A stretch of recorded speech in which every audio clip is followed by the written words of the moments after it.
같이 교독한 말씀 가지고 예수님 왜 세상에 오셨는가라는 제목으로 하나님 말씀을 나누며 피차 은혜 받기를 간절히 소원합니다.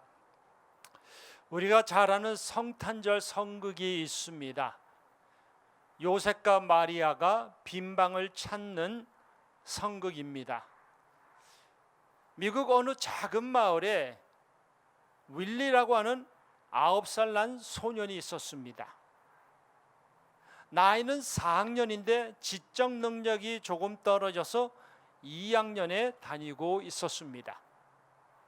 그의 성탄절에 주일학교에서 성극을 하게 되었어요. 윌리가 맡은 역은 여관집 주인이었습니다. 많은 성도님들이 성극을 보러 교회에 왔습니다. 연극 중에 요셉과 마리아가 여관집 문을 두드리며 방이 있느냐고 묻습니다. 윌리가 방 없어요, 가세요 라고 대답했어요. 그때 요셉이 다시 윌리에게 간청합니다. 저희는 멀리서 왔습니다. 내 아내가 지금 출산이 가까웠습니다. 제발 도와주세요. 그러자 윌리가 한참 동안 임신한 마리아를 뚫어지게 쳐다보았어요. 무대 뒤에 있었던 선생님이 윌리가 대사를 까먹은 줄 알고 큰 소리로 대사를 읽어줍니다. 대사를 읽어주는 선생님의 큰 소리에 정신을 차리고 윌리가 다시 말합니다. 여기 방이 없어요. 돌아가세요. 요셉과 마리아가 슬픈 표정을 짓고 돌아갑니다. 윌리가 요셉의 가족을 걱정스럽게 바라보면서 눈물을 흘리기 시작합니다. 바로 그때 윌리가 큰 소리로 외칩니다. 다시 오세요. 우리 집에 들어오세요. 내 방을 쓰세요. 물론 원래 각본에 없었던 대사였습니다. 성탄극에 참석했던 많은 성도들이 큰 감명을 받았다고 합니다. 이 스토리는 빈방 있습니까? 라는 성극에서 나온 이야기입니다. 본체 하나님이신 예수 그리스도께서 이 땅에 오셨을 때 태어날 방이 없었습니다. 근데 정말 방이 없었을까요? 사실 방들은 참 많았습니다. 헤롯 왕과 총독의 궁전에는 빈 방들이 많이 있었습니다. 그런데 그런 방들은 천한 요셉이 차지할 수가 없었어요. 뿐만 아니라 저들은, 총독과 헤롯 왕 정치 지도자들은 아기 예수의 탄생에 조금도 환영하지 않았습니다. 더 나아가서 헤롯 왕은 갓 태어난 아기 예수를 죽이기 위해서 그 도시에서 태어난 2살 미만 아이를 다 죽이라는 끔찍한 명령도 내렸습니다. 만왕의 왕이신 예수 그리스도께서 말구유에서 태어나셨어요. 메시아이신 예수 그리스도께서 낮고 천한 말구유에서 태어나셨습니다. 아기 예수가 누운 구유는 큰 나무를 파서 만드는 구유가 아닙니다. 큰 돌을 파서 만든 돌구유예요. 예수 그리스도께서 차갑고 딱딱한 돌에서 태어나셨습니다. 왜 주님이 연약한 인간의 모습으로 이 땅에 오셨을까요? 왜 주님이 낮고 천한 말구유에서 태어나셨을까요? 마태복음 1장의 예수님의 족보가 우리에게 그 질문에 대한 답을 제시해주고 있습니다. 고대 근동지방의 족보에는 남자의 이름만 올라갑니다. 그런데 예수님의 족보는 매우 특이합니다. 42명의 남자와 5명의 여자의 이름이 올라갔어요. 예수님의 족보에 여자 5명이 올라간 것도 특이한 일이지만 이 5명의 여인들의 신분과 배경이 너무나도 특이했습니다. 예나 지금이나 족보를 만들 때 자신의 가문을 위대한 가문으로 보여주고 싶은 마음이 많습니다. 그래서 자신의 가문을 명문 가문으로 만들기 위해서 가문에 먹칠을 한 사람의 이름은 제거해버리고 때로는 족보조차도 조작을 합니다. 그런데 우리 예수님의 족보에는 세상의 기준으로는 부도덕한 사람들이 많이 들어가 있고 특별히 부도덕한 과거를 가지고 있는 5명의 여인들의 이름이 들어가 있습니다. 예수님의 족보에 처음 올라온 여인의 이름은 다말입니다. 다말은 야곱의 넷째 아들인 유다의 며느리입니다. 다말이 결혼한 지 얼마 안 돼서 그녀의 남편이 죽었습니다. 그 당시에 형사 취소원 관습 때문에 시동생들이 자녀가 없는 다말과 결혼해서 죽은 형의 후손을 이어야 합니다. 그런데 2명의 시동생들이 다말의 임신을 방해했고 그 결과로 하나님의 심판을 받아 죽었습니다. 그 사실을 안 시의 아버지 유다가 막내를 다말에게 주기를 꺼려했어요. 대가 끊길 위기를 느낀 다말은 창녀로 변장해서 시 아버지인 유다와 성적 관계를 맺고 쌍둥이를 낳습니다. 여러분이 아시듯이 구약의 율법에 의하면 이것은 근친상간죄로 처형을 당해야 합니다. 근친상간죄를 범한 다말이 예수님의 족보에 올라갔어요. 놀랍지 않습니까? 2번째 여인은 라합입니다. 누군지 아시죠? 여리고성의 창녀예요. 이방인이고 창녀입니다. 그녀가 가나안 땅을 정탐한 이스라엘 사람들을 지켜주었죠. 그 결과 이스라엘이 여리고성 함락 작전에 대승했습니다. 그런데 이 라합 민족의 입장에서 보면 라합은 매국노입니다. 이방인에다가 창녀에다가 매국노가 예수님의 족보에 올라갔어요. 3번째 여인은 룻입니다. 모압 여인, 이방 여인입니다. 청상과부예요. 그녀가 과부인 시어머니를 지극정서로 돌봅니다. 나중에 보아스와 결혼해서 다윗 왕의 증조 할머니가 됩니다.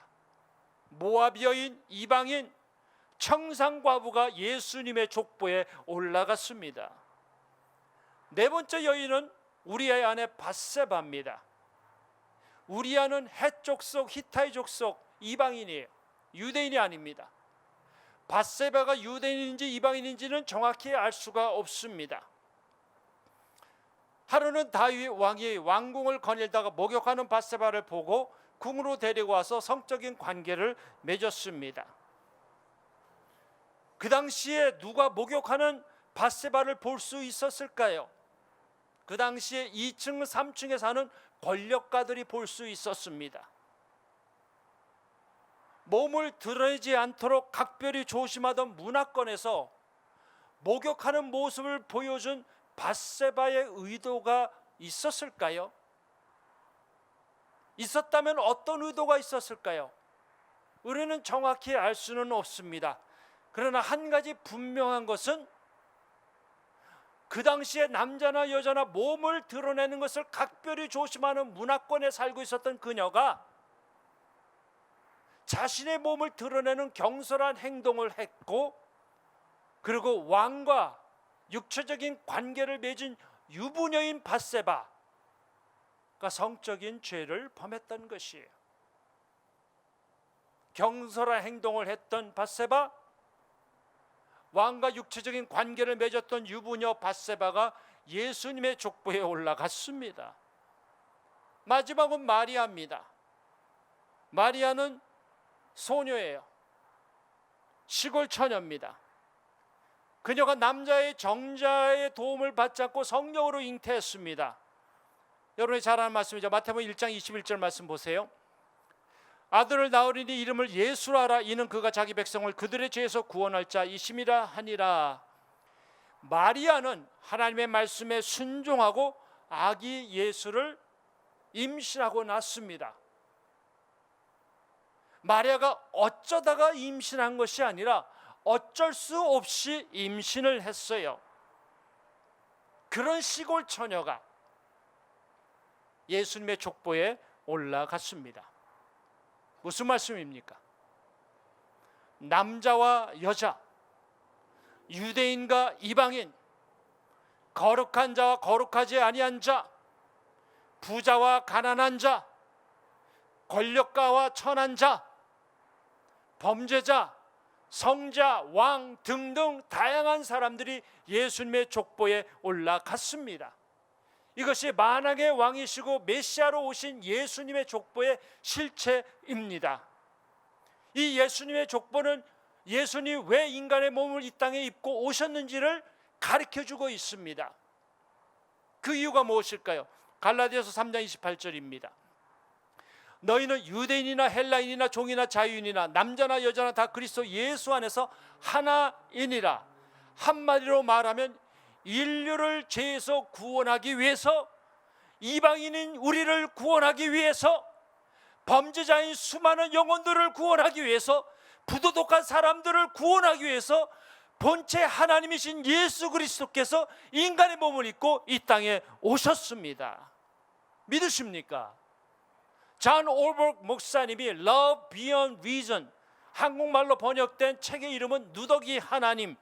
그 책에서 왜 예수님이 인간의 모습으로 이 땅에 오셨는지를 설명하기 위해서 덴마크의 철학자인 퀴렌 켈고그의 그 이야기를 인용을 합니다. 아주 가난한 환경에서 자란 소녀를 사랑한 한 왕이 있었습니다. 그 소녀는 왕족 출신도 아니고 교육도 받은 적이 없고 누더기 옷차림에 누더기의 삶을 살았어요. 근데 왠지 모르게 이 왕이 그 소녀를 사랑했어요. 사랑하는 마음을 떨쳐버릴 수가 없었어요. 왕이 자기 충신들에게 조언을 부탁합니다. 충신들이 왕에게 그녀를 왕비로 삼으라고 조언을 합니다. 그녀에게 지위를 내리고 선물을 주고 화려한 옷과 보석으로 치장하고 그 일정 기간 동안 왕궁에서 교육을 받은 후에 왕비로 삼으라고 조언을 합니다. 그때 왕이 충신들에게 반문합니다. 그렇게 되면 이 소녀가 왕인 내가 준 지위나 선물 때문에 나를 사랑하는 것인지 아니면 진정으로 마음으로 나를 사랑하는 것인지를 어떻게 알 수 있겠습니까? 이 왕은 자신의 막강한 권력을 이용해서 여인으로부터 강제적인 사랑을 받고 싶지 않았어요. 자발적인 사랑을 원했습니다. 오랜 고민 끝에 이 왕이 잠시 동안 왕의 지위에서 내려오기로 결심합니다. 왕의 지위에서 내려와 이 소녀와 같이 같은 환경에서 살고 같은 음식을 먹고 같은 누더기 옷을 입으면서 살기로 결심했어요. 그녀의 사랑을 얻기 위해서입니다. 사랑하는 성도 여러분, 이것이 바로 우리를 사랑하셔서 인간의 몸을 입고 이 땅에 오신 성육신 인카네이션의 사건입니다. 이것이 바로 우리를 죄에서 구원하기 위해서 사람의 몸, 하나님이신 예수 그리스도께서 사람의 몸으로 이 땅에 오신 성탄의 사건입니다. 세계 역사에 아기가 왕이 된 사건은 수없이도 많지만 인류 역사상 왕이 아기가 된 사건은 단 한 번밖에 없습니다. 만왕의 왕이신 예수 그리스도께서 아기로 이 땅에 태어나셨던 사건 외에는 없습니다. 사랑하는 성도 여러분, 왜 예수님이 인간의 몸을 입고 이 땅에 오신지 아시겠습니까? 나와 여러분을 구원하기 위해서 오셨어요. 그럼 나는 누구일까요? 도대체 여러분은 누구일까요? 우리는 다말입니다. 우리는 라비고 루시고, 우리는 바세바이고 마리아입니다. 부도덕하고 이방인이고 죽어마땅한 죄인인데 하나님께서 우리를 구원하시기 위해서 인간의 몸을 입고 이 땅에 오셨습니다.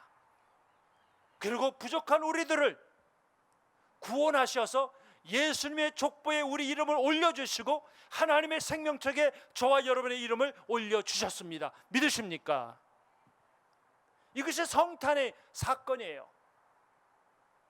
예수 그리스도를 주로 고백하는 사람들은 예수님의 족보에 올라갔고 요한계시록에 나오는 하나님의 생명책에 이름이 기록된 걸 믿으시기 바랍니다.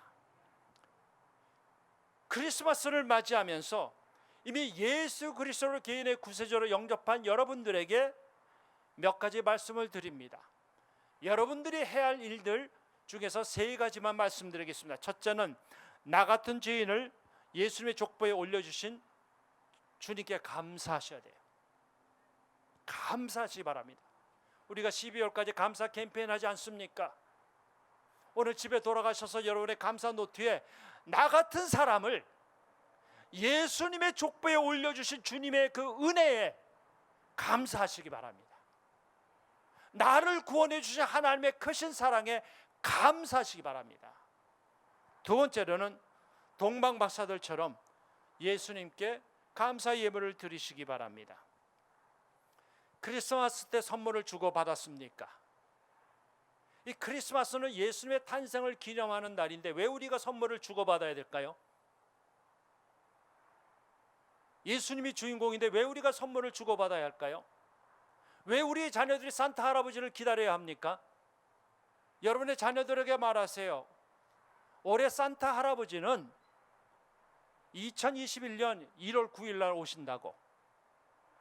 왜냐하면 올해 12월 25일 새벽에 도착하셔서 14일 자가격리를 해야 하기 때문에 내년도 1월 9일에 오신다고 얘기하세요. 성탄의 주인공은 예수 그리스도이십니다. 우리가 동방박사들처럼 아기 예수를 경배하고 아기 예수께 예물을 드려야 합니다. 올해 여러분들이 드리는 성탄 헌금은 복음을 전하는 일, 주의 나라가 이 땅에 임하는 일에 쓰임받을 것입니다. 특별히 어려운 이웃을 섬기는 일과 그리고 다음 세대를 복음으로 훈련시키고 믿음의 사람으로 세우기 위해서 디지털 시대에 필요한 기자재들을 장비하는 준비하는 일에 우리가 사용할 것입니다. 나를 사랑하셔서 나를 위해서 십자가에 달려 돌아가신 주님의 사랑, 나 같은 사람을 예수님의 족보에 올려주신 주님의 사랑에 평생 감사할 수 있는 저와 여러분 되시길 주의 이름으로 축원드립니다. 세 번째는 만왕의 왕이시고 그 메시아이신 예수님을 전해야 합니다. 누가복음 2장 10절 말씀 보시기 바랍니다. 온 백성에게 미칠 큰 기쁨의 좋은 소식을 너희에게 전하노라. 2000년 전에 예수님이 오신 그 좋은 소식은 복음입니다. 그 예수님을 누구에게 전해야 되는가? 온 세상에 전해야 합니다. 코로나 사태로 절망 중에 있는 사람들에게 인생의 목적과 의미를 깨닫지 못하고 방황하는 사람들에게 그리고 아직도 그들의 이름이 예수님의 족보에 하늘나라의 생명책에 기록되지 아니한 사람들에게 좋은 소식, 복음을 전하시는 저와 여러분 되시길 주의 이름으로 축원드립니다. 이제 아직 예수님을 개인의 구세주로 영접하지 아니하신 분들에게 드릴 중요한 말씀이 있습니다. 여러분은 예수님을 구세주로 믿으십니까? 여러분은 여러분의 이름이 예수님의 족보에 올라가길 원하십니까? 여러분의 이름이 생명책에 기록되기를 원하십니까? 그렇다면 여러분이 예수 그리스도를 개인의 구세주로 영접하셔야 합니다. 성탄은 단순히 아기 예수의 탄생을 기념하는 날이 아닙니다. 말구에서 오신 태어나신 아기 예수가 바로 약속된 메시아임을 선포하고 예수 그리스도가 온 세상을 구원할 구세주임을 알고 전하는 날입니다. 그것이 바로 성탄이에요. 아마 여러분 중에는 이런 질문을 할 수가 있습니다. 목사님, 왜 기독교에만 구원이 있다고 말하십니까? 왜 기독교는 다른 종교를 인정하지 않습니까? 모든 길은 다 달라도 결국에는 다 하나님께로 인도함을 받지 않습니까? 천주교에서 제2차 바티칸 공의회에서 구원에 대해서 이런 결론을 내렸습니다. 한번 들어보시기 바랍니다.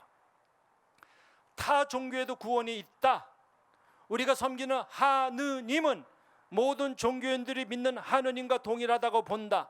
알라도 하나님이고 불교도 하나님을 믿는데 표현만 다른 것이다. 그러므로 전 세계 모든 종교들은 다 하느님께로 가는 것이다.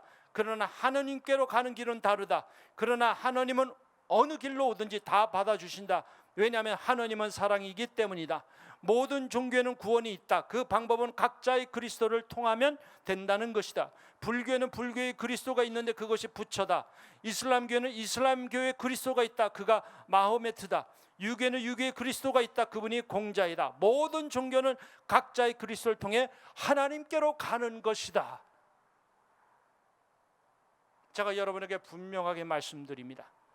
모든 종교가 다 하나님께로 가는 것이 아닙니다.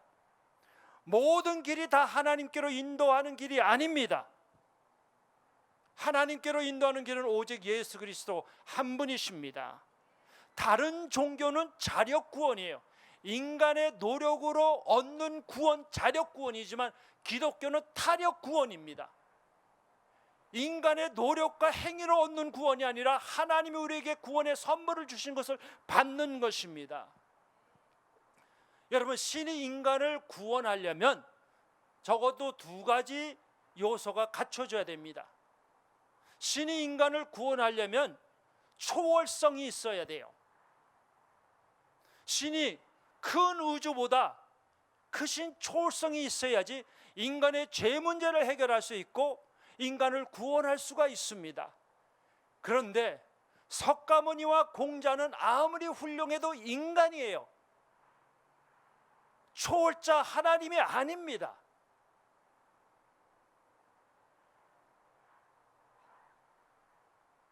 연약한 인간이 어떻게 또 다른 연약한 인간을 구원할 수 있겠습니까? 뿐만 아니라 석가모니와 공자는 단 한 번도 자신들이 길이라고 말하지 않았어요. 자신들은 길을 찾는 자라고 말했습니다. 또한 신이 인간을 구원하려면 내재성이 있어야 합니다.